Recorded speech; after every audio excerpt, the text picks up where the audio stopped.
OneSteel says the future of its steelworks at Whyalla in South Australia is still in doubt. While the company hasn't set a deadline for closure, it's made it clear the clock is well and truly ticking for a plant that's losing large amounts of cash in a tough global steel market.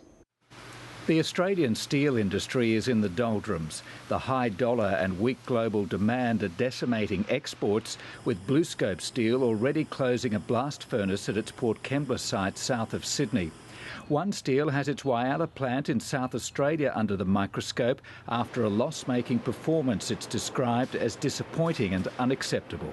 The real issue is, do we believe that we can have the business return to generating cash in an acceptable time frame? Mr Plummer denied a newspaper report that he's virtually set the date to close Whyalla, but he does admit the plant doesn't have long to get its act together. Mr Plummer was speaking after OneSteel's annual general meeting in Sydney, where his chairman Peter Smedley told shareholders the short-term outlook for the steel industry remains challenging. An indication may be that the performance of the Whyalla steelworks may not meaningfully improve in the time frame the company has set. OneSteel's share price has fallen more than 60% this year, and concern was expressed at the AGM about debt-funded acquisitions which see the company carrying $2 billion in debt.